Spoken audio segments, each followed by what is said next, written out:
Hello dear students, welcome to the way of solution. This is Arabul Rahman. আজ 14ই August, আজকের দিনের গুরুত্বপূর্ণ কারেন্ট অ্যাফেয়ার্স চর্চা হবে। ডেলি কারেন্ট অ্যাফেয়ার্সের এই পর্বটিতে যারা যুক্ত হয়েছে তাদের সকলকে অগ্রিম স্বাধীনতা দিবসের অনেক অনেক শুভেচ্ছা। ডিয়ার স্টুডেন্টস, স্বাধীনতা দিবস উপলক্ষে TWS একাডেমি তোমাদের 14, 15 এবং 16ই আগস্টে আমাদের অনগোয়িং সমস্ত ব্যাচে 70% ছাড় দিচ্ছে। তো 70% ছাড়, এটা তোমাদের সামনে একটা অনেক বড় সুযোগ ব্যাচে ভর্তি হওয়ার। যারা এখনো ব্যাচে অ্যাডমিশন নাওনি, সমস্ত সেন্ট্রাল এবং স্টেট লেভেলের এক্সামের জন্য ব্যাচ পেয়ে যাবে TWS একাডেমিতে। তো আজই অ্যাডমিশন নাও, এখন তোমরা কিন্তু এখানে ছাড় পাবে স্বাধীনতা দিবস উপলক্ষে। 3 দিন সুযোগ আসে, তো মিস করো না, আজই ভর্তি হয়ে যাও TWS একাডেমিতে। চলো শুরু করছি আজকের আমাদের প্রথম প্রশ্ন দিয়ে। কোন রাজ্য সম্প্রতি গ্রামীণ জ্ঞান সেতু অ্যাপটি চালু করেছে?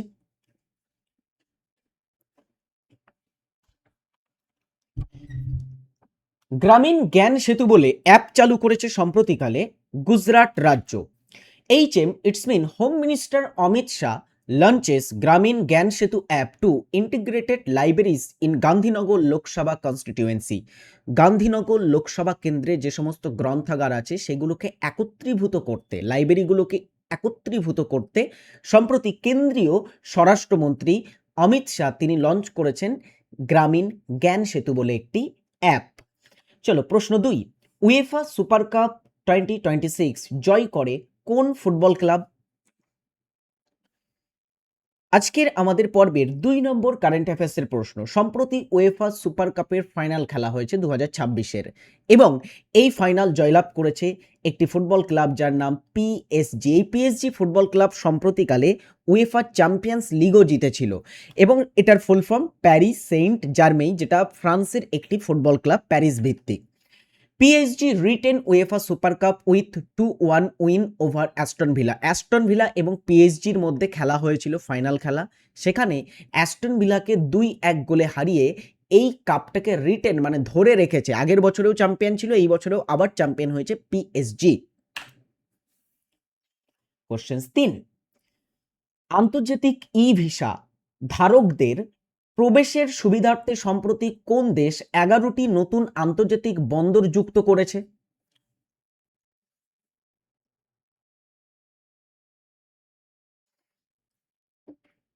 চলো,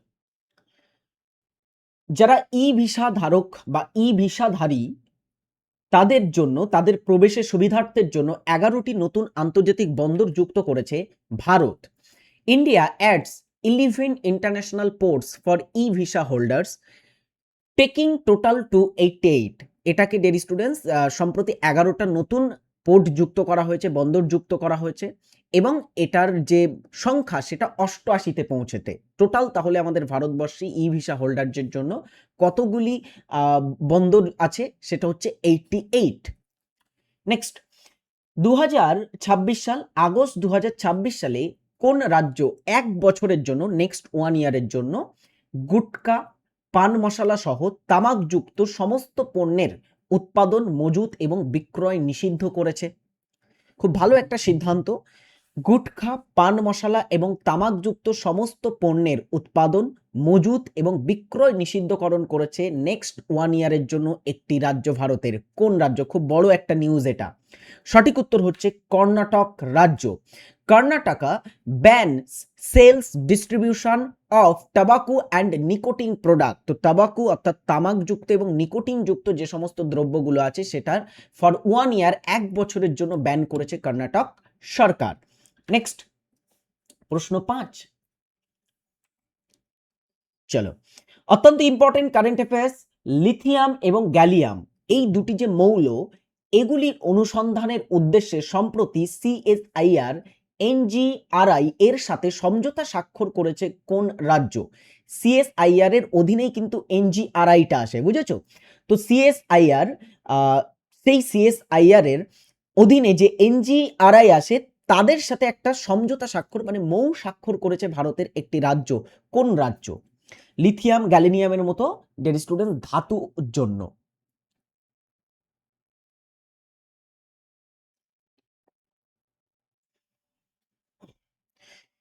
সঠিক উত্তর হচ্ছে অন্ধ্রপ্রদেশ রাজ্য। Andhra Pradesh science move with CSIR NGRI, আবার বলছি সিএসআইআর মানে হচ্ছে council of scientific and industrial research, তার অধীনে ন্যাশনাল জিওগ্রাফিক্যাল রিসার্চ ইনস্টিটিউট আসে। তো সেই সিএসআইআর এর এনজিআরআই এর সাথে কি করেছে, একটা মৌ স্বাক্ষর করেছে Andhra Pradesh to explore lithium and gallium. অন্ধ্রপ্রদেশের মুখ্যমন্ত্রী পদে বর্তমানে কে আছে?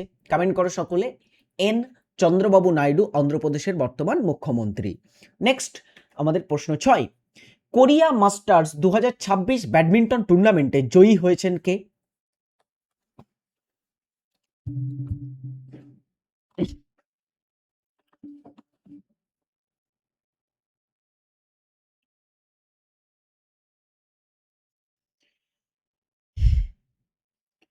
কোরিয়া মাস্টার্স 2026 টুর্নামেন্টে জয়ী হয়েছেন অস্মিতা চালিহা। অস্মিতা Chaliha produced a superb comeback to win the Korea Master 2026 বা 2026 টুর্নামেন্ট। কোরিয়া মাস্টার্স টুর্নামেন্টে অসাধারণ একটি প্রত্যাবর্তন করার মাধ্যমে অস্মিতা চালিহা জিতেছেন কোরিয়া মাস্টার্স ব্যাডমিন্টন টুর্নামেন্ট 2026 সালে। চলো, এই হলো আমাদের 6টি কারেন্ট অ্যাফেয়ার্স। এখনো আছে কারেন্ট অ্যাফেয়ার্স, সকলে লাইক করো। ক্লাসটিতে আবার বলছি, বিশ্ব অঙ্গদান দিবস বা ওয়ার্ল্ড অর্গান ডোনেশন ডে প্রতি বছর কোন তারিখে পালিত হয়?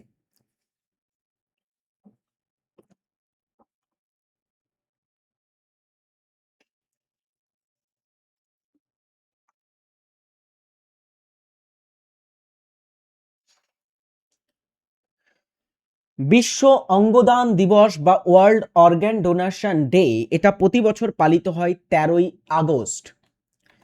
World organ donation day is observe globally on August 13।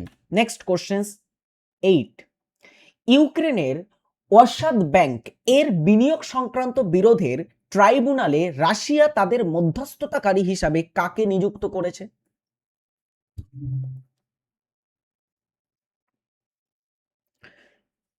একটা অত্যন্ত গুরুত্বপূর্ণ কারেন্ট অ্যাফেয়ার্স, এটা আমাদের ভারতের একজন প্রাক্তন বিচারপতিকে, প্রধান বিচারপতিকে নিযুক্ত করা হয়েছে ইউক্রেনের অসাদ ব্যাংক যেটা আছে, সেই অসাদ ব্যাংকের বিনিয়োগ সংক্রান্ত বিরোধের ট্রাইব্যুনালে রাশিয়ার পক্ষ থেকে মধ্যস্থতাকারী হিসাবে যাকে নিযুক্ত করা হয়েছে তিনি হলেন DY চন্দ্রচূড়। ইনি ছিলেন আমাদের ভারতবর্ষের 50তম চিফ জাস্টিস অফ ইন্ডিয়া, মানে 50তম প্রধান বিচারপতি ছিলেন। Russia appoints former CJI DY Chandrachud as arbitrator in Ukraine's Oshad Bank case. Sorry, arbitrator, মাফ করবে, আরবিট্রেটর মানে হচ্ছে মধ্যস্থতাকারী। চলো, তাহলে CJI DY চন্দ্রচূড়কে নিযুক্ত করা হয়েছে। এখন এই কেসটা আসলে কি? 7ই এপ্রিল 2026-এ ইউক্রেনের রাষ্ট্রীয় মালিকাধীন ব্যাংক অরশাদ ব্যাংক আনুষ্ঠানিকভাবে রাশিয়ার বিরুদ্ধে নতুন আন্তর্জাতিক সিলিসি কার্যক্রম শুরু করেছে। এর আগে সালিসি কার্যক্রম শুরু করেছে। এর আগে জুলাই 2025-এ পাঠানো একটি আইনি নোটিশের জবাব রাশিয়া না দেওয়ায় ব্যাংকটি এই পদক্ষেপ কিন্তু নিয়েছে। 12 এবং 13ই আগস্ট 2026-এ আন্তর্জাতিক গণমাধ্যমের প্রতিবেদন অনুযায়ী এই হাই প্রোফাইল মামলার জন্য 3 সদস্যের একটা আন্তর্জাতিক সালিসি ট্রাইব্যুনাল তৈরি করা হয়েছে রিসেন্টলি। তো এই যে ট্রাইব্যুনালটা তৈরি করা হয়েছে, চূড়ান্তভাবে গঠন করা হয়েছে, তার মধ্যে ডেয়ার স্টুডেন্টস আমাদের ভারতের DY চন্দ্রচূড় আছেন রাশিয়ার পক্ষ থেকে। ওকে, ভারতের সাবেক প্রধান বিচারপতি ধনঞ্জয় Y চন্দ্রচূড় রাশিয়া তাদের মনোনীত সালিসকারী বা আরবিট্রেটর হিসাবে নিয়োগ করেছে, বুঝেছো, মানে মধ্যস্থতাকারী হিসাবে, আরবিট্রেটর হিসাবে নিযুক্ত করেছে তারা। অ্যান্ড আন্তর্জাতিক মহলে এটি বেশ আলোচিত হচ্ছে, কারণ এর আগে তিনি রাশিয়ার হয়ে অন্য 2টি আন্তর্জাতিক মামলায় অংশ নেওয়ার প্রস্তাব ফিরিয়ে দিয়েছিলেন। আচ্ছা, এরপরে দেখো ভ্রোস ব্রেকৌলাকিস, যিনি ওয়াসাদ ব্যাংকের পক্ষ থেকে কিন্তু লড়ছেন এই কেসটাতে, গ্রিক সালিসকারী এবং ন্যাশনাল ইউনিভার্সিটি অফ সিঙ্গাপুরের অধ্যাপক তিনি, যার নাম হচ্ছে ব্রেকৌলাকিসকে ওয়াসাদ ব্যাংক তাদের প্রতিনিধি হিসাবে নিযুক্ত করেছে বা অ্যাপয়েন্ট করেছে। এছাড়া দিয়ালা জিমেনেজ প্রধান সভাপতি হিসাবে নিযুক্ত হয়েছে কোস্টারিকার সাবেক বাণিজ্য প্রধান দিয়ালা জিমেনেসকে রাশিয়া ও ওয়াসাদ ব্যাংকের যৌথ সম্মতির একটি ট্রাইব্যুনালের প্রধান হিসাবে বা প্রেসিডেন্ট হিসাবে নিযুক্ত করা হয়েছে। তো এখানে অ্যাকচুয়ালি আলটিমেটলি রাশিয়ার পক্ষ থেকে আমাদের ভারতের প্রাক্তন প্রধান বিচারপতি DY চন্দ্রচূড় এখানে কিন্তু মধ্যস্থতাকারী হিসাবে নিয়োগ করা হয়েছে বা নিয়োগ পেয়েছেন। এছাড়া দেখো এই মামলার কারণ কি একটু বলি। 2022 সালে ইউক্রেন রাশিয়ার পূর্ণ মাত্রায় যে সামরিক অভিযান হয়, সেই সামরিক অভিযানের পর ইউক্রেনের 4টি অঞ্চল দোনেস্ক, লুহান্স্ক, খেরসন এবং ডের স্টুডেন্টস জাপোরিজিয়া তে ওয়াসাদ ব্যাংকের বিপুল সম্পত্তি এবং ব্যাংকিং কার্যক্রম বাজেয়াপ্ত বা ধ্বংস করা হয়। এর কারণে এই অঞ্চলগুলো ক্ষতিগ্রস্ত হয়, সেই কারণে এই মামলাটা হয়। ক্ষতিপূরণের দাবি 1998 সালে ইউক্রেন রাশিয়ার দ্বিপাক্ষিক বিনিয়োগ চুক্তির শর্ত লঙ্ঘনের অভিযোগে ওয়াসাদ ব্যাংক রাশিয়ার কাছ থেকে শত শত মিলিয়ন ডলার, আনুমানিক 460 মিলিয়ন ডলার ক্ষতিপূরণ দাবি করেছে। বুঝেছো, 460 মিলিয়ন তারা ক্ষতিপূরণ চেয়েছে রাশিয়ার কাছে। এখন রাশিয়া তো ফিরি দেবে না, তাই তাদের পক্ষ থেকে মধ্যস্থতাকারী হিসাবে DY চন্দ্রচূড়কে অ্যাপয়েন্ট করেছেন। এই হচ্ছে আজকের আমাদের লাস্ট কারেন্ট অ্যাফেয়ার্সের কোশ্চেন ছিল।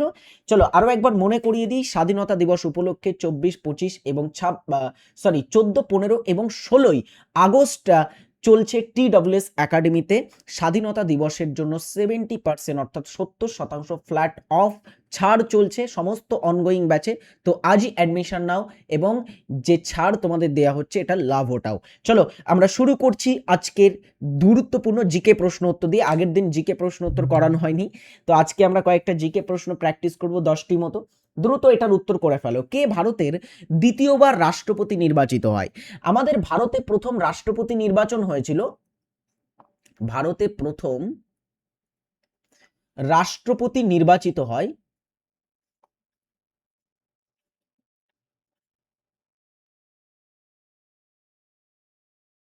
কত সালে জানো?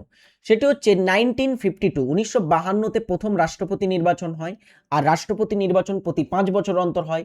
তাই 1952 থেকে 1957 সাল পর্যন্ত রাষ্ট্রপতি প্রথম ছিলেন কে? রাজেন্দ্র প্রসাদ। তারপরে ডিয়ার স্টুডেন্টস আবার 1957 থেকে শুরু করে 1962 পর্যন্ত আবার তিনি রাষ্ট্রপতি হয়েছিলেন। তিনি ইতিহাসে একটাই রাষ্ট্রপতি ভারতের যিনি পরপর দুবার রাষ্ট্রপতি হয়েছিলেন। তাহলে রাজেন্দ্র প্রসাদ দ্বিতীয়বার ভারতের রাষ্ট্রপতি হয়। এছাড়া ভারতে আর কোনো রাষ্ট্রপতি দুটো মেয়াদের জন্য রাষ্ট্রপতি হয়নি, জেনে রাখবে এটা।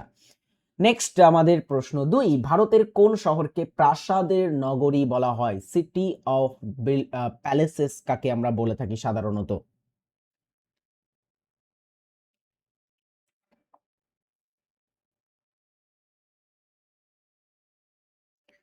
ভারতে সিটি অফ প্যালেসেস বলা হয় কলকাতা শহরকে। এছাড়া কলকাতার আরো অনেক নাম আছে, যেমন কলকাতাকে বলা হয় সিটি অফ জয়, আনন্দের শহর, এবং ভারতের সাংস্কৃতিক রাজধানী, ইংরেজিতে বলতে গেলে the cultural capital of India বলা হয় কলকাতাকে।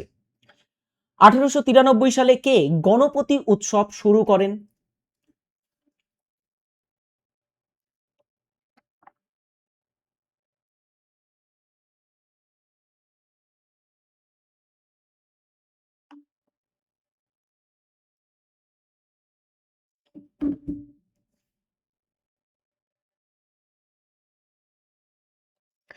গণপতি উৎসব শুরু করেছিলেন বাল গঙ্গাধর তিলক। শুধু গণপতি উৎসব নয়, তার সাথে সাথে তিনি শুরু করেছিলেন শিবাজি উৎসব, এটাও জেনে রাখবে। শিবাজি উৎসব তিলক শুরু করেন। মহারাষ্ট্রে পালন করা হয় শিবাজি উৎসব, এবং গণপতি উৎসবটাও মহারাষ্ট্রে খুব ধুমধাম করে পালন করা হয়, জেনে রাখবে। লাদাখ অঞ্চলে প্রতি বছর কোন উৎসব পালিত হয়?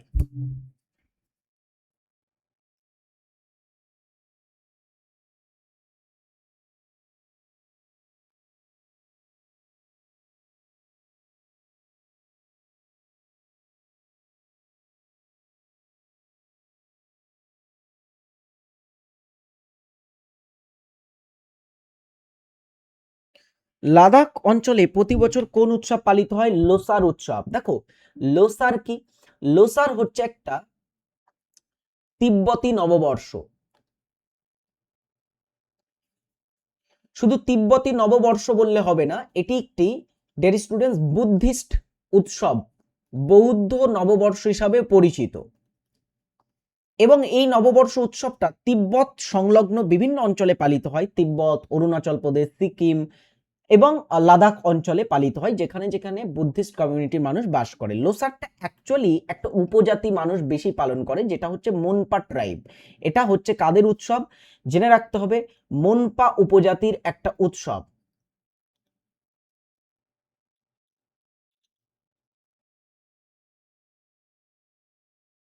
ওকে, আচ্ছা, এছাড়া আমরা এখানে অনেক উৎসব পাচ্ছি, যেমন লোহরি। লোহরি হচ্ছে পাঞ্জাব হরিয়ানার ফসল কাটার উৎসব হিসাবে পরিচিত। পাঞ্জাব হরিয়ানাতে এটা পালিত হয়। এছাড়া ডিয়ার স্টুডেন্টস, আমরা মকর সংক্রান্তি পাচ্ছি, যেটা মাল্টিপল স্টেটে পালন করা হয় মকর সংক্রান্তি।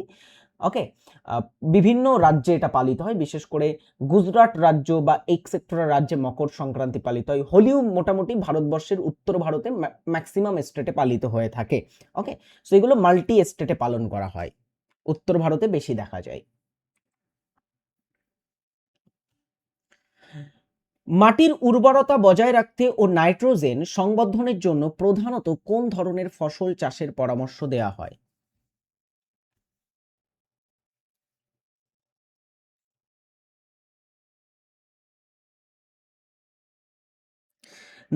মাটিতে নাইট্রোজেন আবদ্ধ করে থাকে মটর জাতীয় বা ডাল জাতীয় যে ফসলগুলো থাকে, সেই ফসলের গাছ, বুঝেছো? এদের যে তোমার হচ্ছে মূল, সেই মূলের রাইজোবিয়াম থাকে, এবং রাইজোবিয়ামটাই মেনলি কি করে, রাইজোবিয়ামটাই নাইট্রোজেন সংবদ্ধ করে থাকে মাটিতে। এবং নাইট্রোজেন কতটা ইম্পর্টেন্ট উদ্ভিদের পুষ্টির জন্য সেটা তোমরা জানো নিশ্চয়ই। নাইট্রোজেনকে বলা হয় অতিমাত্রিক মৌল। এটা প্রচুর পরিমাণে উদ্ভিদের মেনলি পুষ্টি অন্বেষণে সব থেকে গুরুত্বপূর্ণ ভূমিকা পালন করে নাইট্রোজেন। ওকে, রং দে বসন্তি চোলা বা মেরা রং দে বসন্তি চোলা কে জনপ্রিয় করেন বা কে রচনা করেন এটা? দেখো, রচয়িতা বা জনপ্রিয় যিনি করেছিলেন তিনি কে? রং দে বসন্তি চোলা দেশত্ববোধক একটি বা দেশভক্তির একটি গান।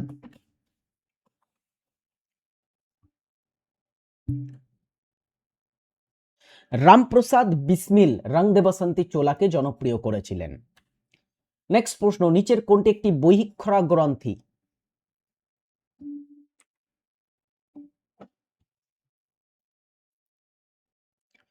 এদের মধ্যে বহিঃক্ষরা গ্রন্থি কোনটি?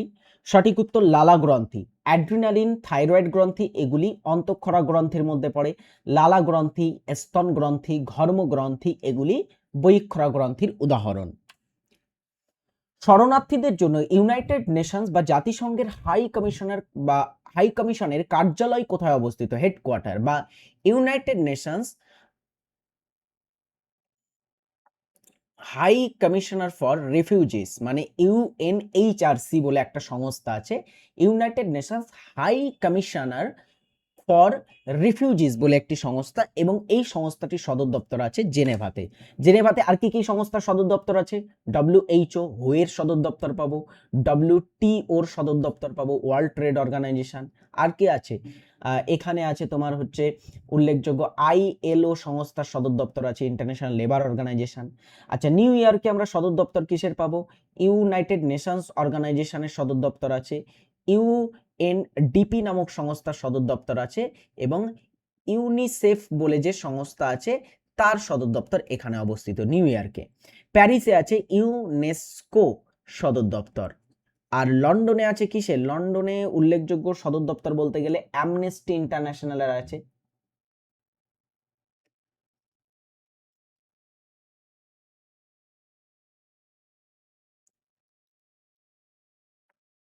অ্যামনেস্টি ইন্টারন্যাশনালের সদর দপ্তর আছে, এটা একটা মানবাধিকার সংগঠন, এটা সদর দপ্তর আছে লন্ডনে। চলো প্রশ্ন 9, 2026 সালের 1 জুলাই থেকে ভারত জুড়ে কোন নতুন আইনটি সম্পূর্ণভাবে কার্যকর হয়েছে? একটা কারেন্ট অ্যাফেয়ার্স পেলাম আমরা। এটা সঠিক উত্তর হবে বিকশিত ভারত গ্রামীণ রোজগার আজীবিকা মিশন, বিকশিত ভারত গ্যারান্টি ফর রোজগার আজীবিকা মিশন গ্রামীণ বলে একটা অ্যাক্ট আইনটা এসেছিল 2025 সালে, বাট এটা কার্যকর হয়েছে 2026 সালে। কোথায় কার্যকর হয়েছে? এটা অ্যাকচুয়ালি লঞ্চ করা হয়েছে অন্ধ্রপ্রদেশ রাজ্য থেকে এটা কিন্তু লঞ্চ হয়েছে। NaCl এ সম্পৃক্ত জলীয় দ্রবণকে কি বলা হয়? NaCl মানে সোডিয়াম ক্লোরাইড, তাই তো?